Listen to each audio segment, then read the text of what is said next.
Hello everyone, back again. I have had a nice walk with Kimber and we went to the chicken place at the restaurant that we like to go to, brought that home and ate that for lunch. And it is now 2 o'clock in the afternoon and it's time for the reading for today. Today, the category of readings that we're in the epistles or letters. So we are going to be in the writings of the Apostle Paul, specifically the book of 1 Corinthians, the first letter that he wrote to the brethren in Corinth. And the two chapters that we have for today are chapters 9 and 10. 1 Corinthians chapter 9, verse 1. Am I not free? Am I not an apostle? Have I not seen Jesus our Lord? Are you not my workmanship in the Lord?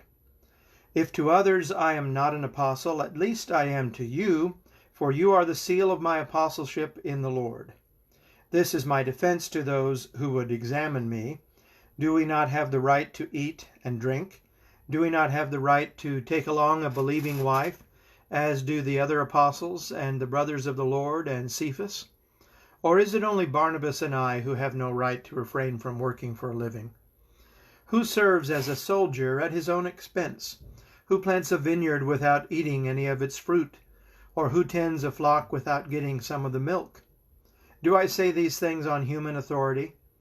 Does not the law say the same? For it is written in the law of Moses, "You shall not muzzle an ox when it treads out the grain." Is it for oxen that God is concerned? Does he not speak entirely for our sake? It was written for our sake, because the plowman should plow in hope, and the thresher thresh in hope of sharing in the crop. If we have sown spiritual things among you, is it too much if we reap material things from you? If others share this rightful claim on you, do we not even more? Nevertheless, we have not made use of this right, but we endure anything rather than put an obstacle in the way of the gospel of Christ.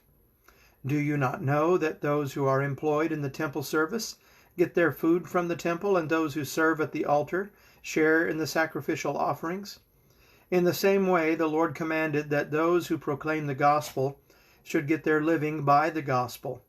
But I have made no use of any of these rights, nor am I writing these things to secure any such provision. For I would rather die than have anyone deprive me of my ground for boasting. For if I preach the gospel, that gives me no ground for boasting. For necessity is laid upon me. Woe to me if I do not preach the gospel. For if I do this of my own will, I have a reward. But if not of my own will, I am still entrusted with a stewardship. What then is my reward? That in my preaching I may present the gospel free of charge, so as not to make full use of my right in the gospel. For though I am free from all, I have made myself a servant to all, that I might win more of them. To the Jews I became as a Jew, in order to win Jews. To those under the law I became as one under the law, though not being myself under the law, that I might win those under the law. To those outside the law I became as one outside the law, not being outside the law of God, but under the law of Christ, that I might win those outside the law. To the weak I became weak, that I might win the weak. I have become all things to all people, that by all means I might save some. I do it all for the sake of the gospel, that I may share with them in its blessings. Do you not know that in a race all the runners run, but only one receives the prize? So run that you may obtain it. Every athlete exercises self-control in all things. They do it to receive a perishable wreath, but we an imperishable.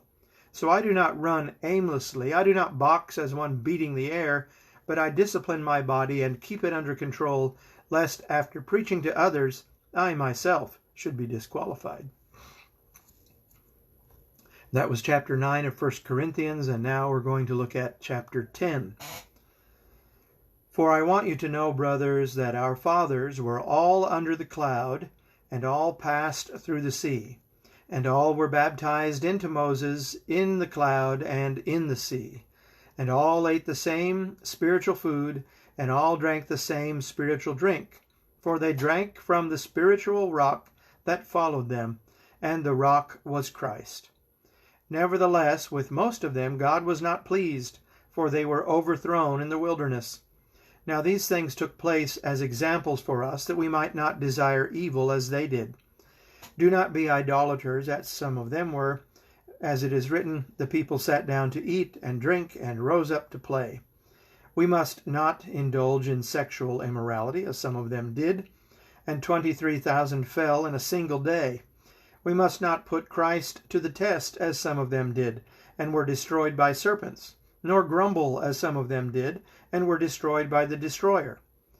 Now these things happened to them as an example, but they were written down for our instruction, on whom the end of the ages has come.